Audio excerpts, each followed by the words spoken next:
परमात्माओं को मेरा नमस्कार। रामपाल संत द्वारा सभी साधु संतों को झूठ बताया गया है कि जो भी ब्रह्म ज्ञान, आत्मज्ञान और परमात्मा के बारे में जो ये अर्थ समझा रहे हैं और सभी को ये झूठ बता रहे हैं। क्या बुद्ध झूठ थे? क्या गुरु नानक झूठ थे? क्या ईसा मसीह झूठ थे? या और जो महापुरुष जिनको ब्रह्म ज्ञान उपलब्ध था वो झूठ थे?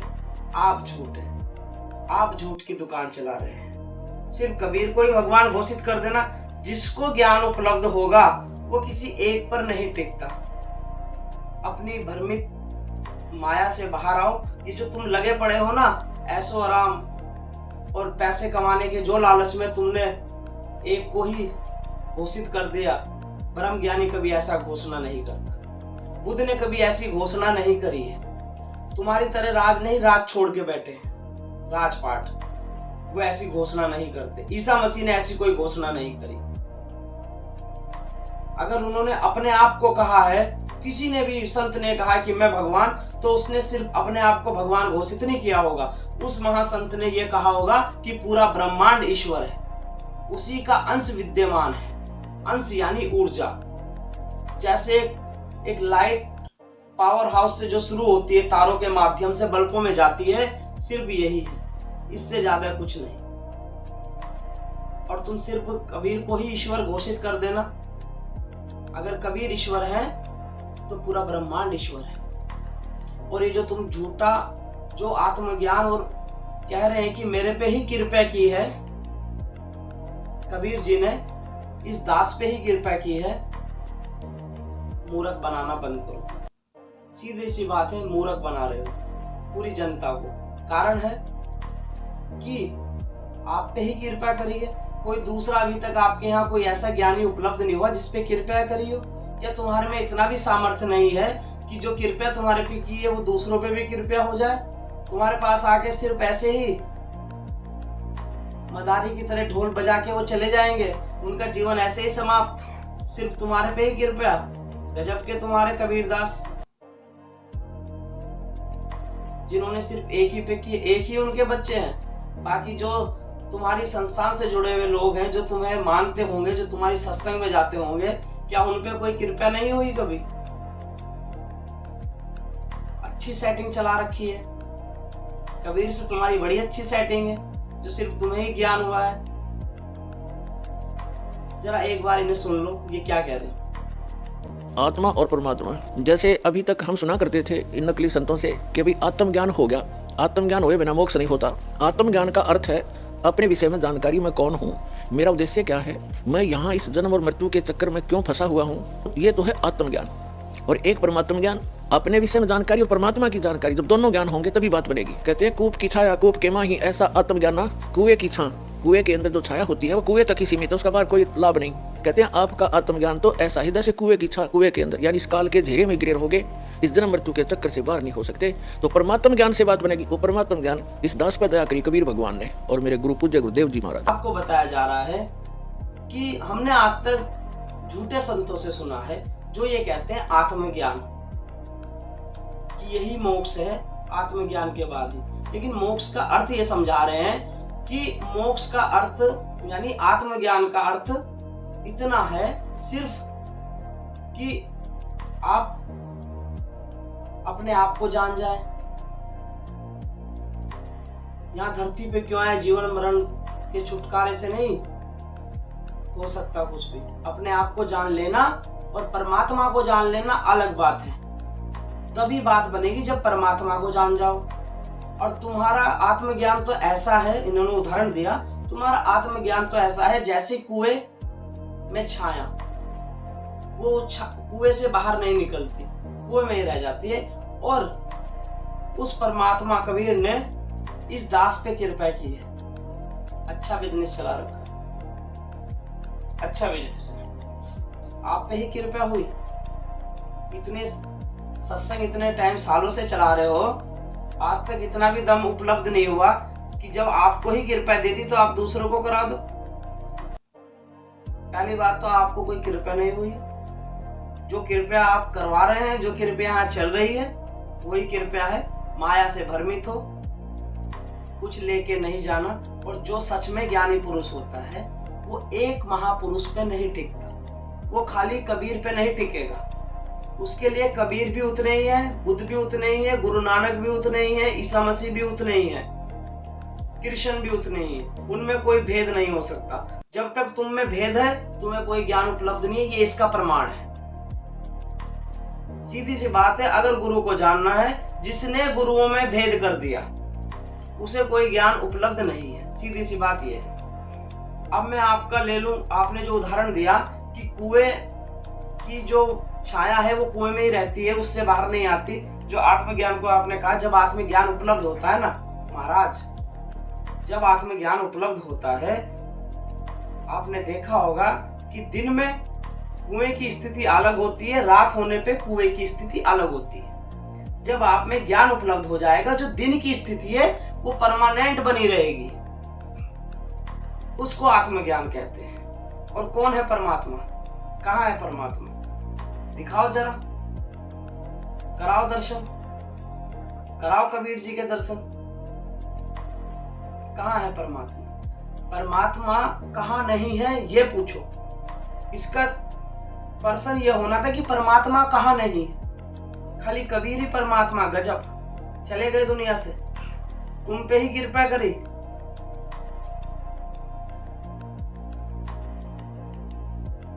कबीर अगर भगवान है तो बुद्ध भी भगवान है, गुरु नानक भी भगवान है, ईसा मसीह भी भगवान है, और महापुरुष आए धरती पे, काफी महापुरुष आए हैं, वो सब भगवान है। और जो नहीं जानते वो भी भगवान है। कौन भगवान नहीं? पूरी पृथ्वी भगवान है। तुम क्या कर सकते हो, क्या बना सकते हो? क्या बनाया तुमने आज तक? तुम्हें अपना कुछ पता नहीं। तुम यही लिख के मुझे बता दो तुम्हारी मृत्यु कब होगी, तुम यही लिख के बता दो तुम्हारे घर में मृत्यु कब होगी। अगर तुम्हें सच में ही कबीर जी परमात्मा ने दर्शन दिए है, तुम्हारे पे कृपा है, तो घोषणा कर दो ना, घोषणा कर दो प्रत्येक व्यक्ति की मृत्यु कब होगी। जो मरने वाला है उसकी घोषणा कर दो, क्योंकि कबीर जी ने कृपा की है ना आप पे। कृपा आप समझने की कोशिश करें। जितने भी इनसे जुड़े हुए हैं, जो इनके बारे में बोलता है, कुछ ऐसे भी देखे हैं जो ऐसे फोटो उठाएंगे, ऐसे फाड़ देंगे कि हमारे लिए तो जीते जागते संत रामपाल जी हैं। कबीर जी का क्या करें, दिया क्या जलाएं? रामपाल जी है ना, उन्हीं का रूप। उनसे ज्ञान ले लो। अगर उनसे ज्ञान ना लिए तो जिंदगी खराब हो गई। वैसे भी उनके साथ रह के भी जिंदगी खराब होनी है,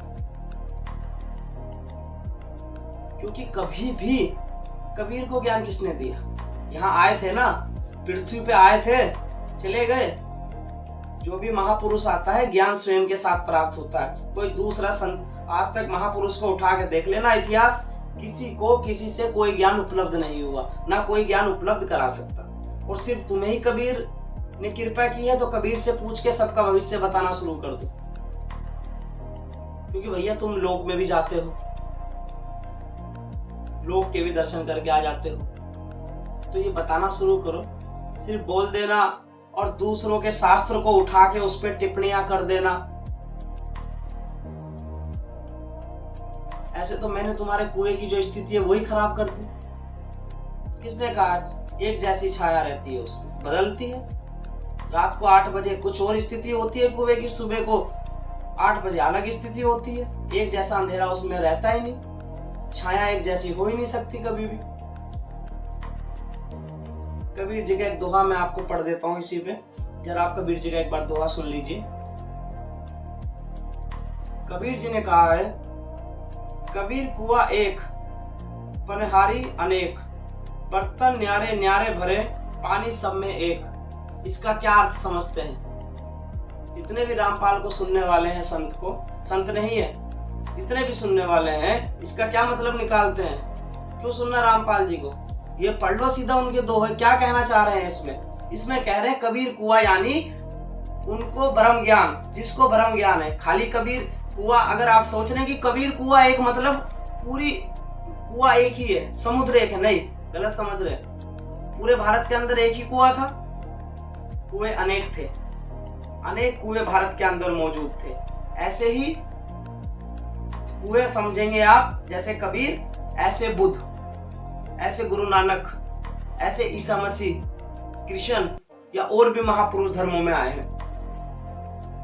कुआं ही समझे अलग अलग। तो वो उदाहरण दे रहे हैं उस टाइम पे, दोहे के द्वारा आपको समझाने की कोशिश कर रहे हैं कि कबीर कुआं एक, जब वो मौजूद थे वो अपनी स्थिति बता रहे हैं। कबीर कुआं एक, पनिहारी अनेक, मतलब ज्ञान लेने वाले अनेक, बर्तन न्यारे न्यारे, न्यारे न्यारे भरे, ठीक है, पानी सब में एक। मतलब जो ज्ञान लेने वहां पे कबीर के पास उस टाइम पर गए, वो अलग अलग धर्म के, अलग अलग कलर के, अलग अलग बिरादरी के व्यक्ति थे, यानी बर्तन अलग अलग, अर्थात वो जो ज्ञान लेने जो जा रहे हैं किसी के पास, वो अलग अलग है, लेकिन पानी सब में एक।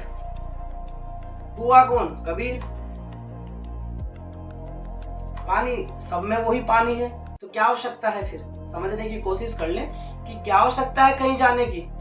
बर्तन अलग है, पानी एक है, तो पानी तक पहुंच जाओ। पानी कौन? जिसको ब्रह्म ज्ञान, आत्मज्ञान कहा जाता है। तुम आत्मज्ञान उपलब्ध कर लो, कोई कबीर तुम्हें मिलने वाला नहीं है, जा चुका।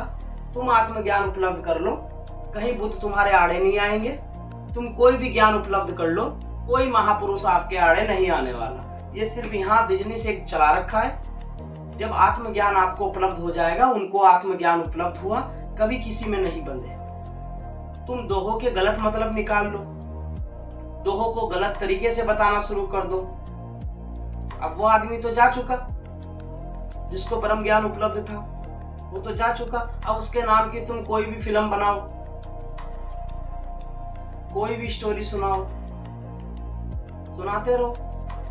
इसे ही माया कहा जाता है। तुम भी माया में भ्रमित, तुम्हारी सत्संग में आने वाले भी माया से भ्रमित। तुम अपना काम सिद्ध कर रहे हो, वो बेचारे खाली में ही। ज्ञान तो खैर उनको भी नहीं चाहिए।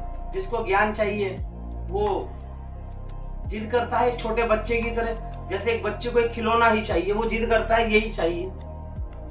तो जिसको ईश्वर प्राप्ति चाहिए वो जाके 10 बार पूछेगा, भाई साल भर हो गए, 6 महीने हो गए आपकी सत्संग में, 2 साल हो चुके आपकी सत्संग में, 5 साल हो चुके सत्संग में, मुझे नहीं ईश्वर प्राप्त हुए।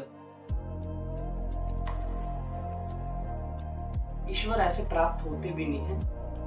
कुएं का मतलब समझ जाए, कबीर कुआं एक, मतलब ईश्वर अगर उसमें देखा जाए, फिर उसके बाद अगर ये टाइटल कर दिया जाए ईश्वर, मतलब जब तुम्हें पता लग जाएगा कि तुम ही ईश्वर हो, वही कुआं है। सबके अंदर वो कुएं का पानी सबके अंदर एक ही है। जैसे समुद्र को आप मान लीजिए कि कोई समुद्र है, समुद्र से पानी जा रहा है। वही मैंने आपको बिजली वाला जो उदाहरण दिया कि एक जगह से बिजली शुरू हुई, तारों से सारी जगह पहुंच गई, ये। लेकिन आप भेद मत समझिए कि कबीर में और आप में भेद हो गया, आप उस कारण से नहीं, भेद नहीं है। उसी की वजह से आप हो, वही आप हो। आप में ईश्वर में कोई अंतर नहीं है, ना अंतर हो सकता। अंतर है कि जिसको ज्ञान नहीं है उसको अंतर है, जिसको ज्ञान उपलब्ध हो गया उसके बाद कोई अंतर नहीं। और ये कह रहे हैं आत्मज्ञान अलग है। जब तक परमात्मा का ना ज्ञान कर लें, ये अधूरा है, अधूरा कुछ नहीं है। तुम आत्मज्ञान तो करो, आओ जरा बैठो, कभी करो शास्त्रार्थ। कहाँ है आत्मज्ञान, कैसे हुआ?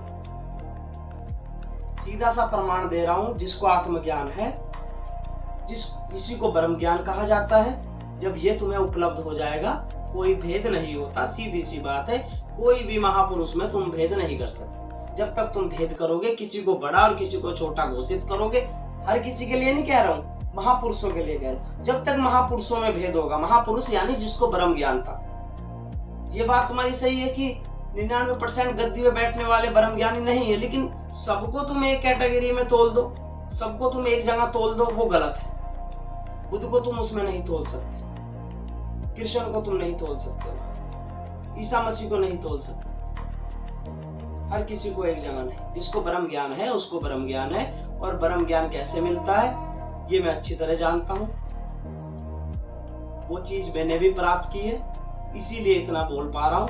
कोई मैं शास्त्र नहीं पढ़े, इसीलिए इतना बोल रहा हूँ कि ब्रह्म ज्ञान जिसको उपलब्ध होगा, महापुरुषों में कोई भेद नहीं हो सकता। बिरादरी में वो पक्षपात नहीं कर सकता। गलत चीज को बोलने के हम हकदार हैं। जो गलत चीज होगी उसके लिए बोलना जरूरी है, लेकिन पक्षपात नहीं कर। महापुरुषों में कोई पक्षपात नहीं हो सकता। जिसको पेड़ों से प्यार है, जिसको ब्रह्मांड की हर चीजों से प्यार है, वह महापुरुष है, उसको ब्रह्म ज्ञान उपलब्ध है। कोई ईश्वर अलग से नहीं बैठा, कोई कबीर की कोई फोटो नहीं लगी हुई, कोई ईश्वर नहीं है, इस तरह का ईश्वर नहीं हो सकता। सिर्फ समुद्र में अगर तुम्हें तस्वीर दिखती है तो दिखा देना,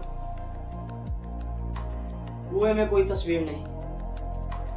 पानी है, वो कुएं तो एक माध्यम है, समझ जाना।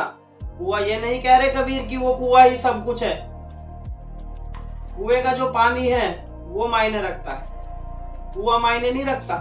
कुआं तो तुम कबीर भी थे, कुआं मायने नहीं, मायने रखता है पानी जो सबके अंदर एक ही मौजूद है। कबीर के अंदर अलग से नहीं था। उसे समुद्र आप मान जाइए, समुद्र खाली कबीर नहीं थे, समुद्र बुद्ध भी थे, समुद्र ईसा मसीह भी थे। जिस दिन तुम्हें ज्ञान उपलब्ध हो गया, तुम भी समुद्र। जिसको ज्ञान उपलब्ध हो गया वो समुद्र में पहुंच गया, वो समुद्र हो गया, वो पूरा कुआं ही हो गया।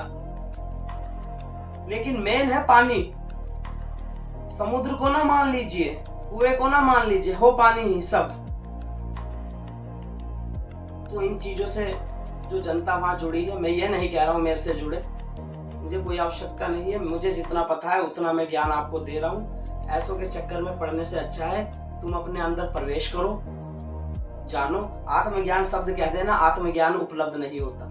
आत्मज्ञान की परिभाषा बता देना, आत्मज्ञान उपलब्ध का कोई प्रमाण नहीं है। आत्मज्ञान का प्रमाण मैंने बता दिया, कोई भेद नहीं हो सकता महापुरुषों के साथ। चाहे वो किसी बिरादरी, किसी धर्म में पैदा हो, वो नहीं हो सकता।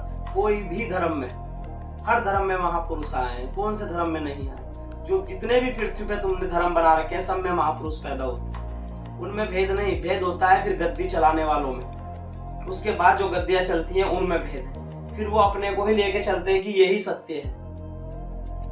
महापुरुषों में कोई भेद नहीं। जितने भी पुण्य आत्माएं मुझे सुन रही है, सबको मैं नमस्कार।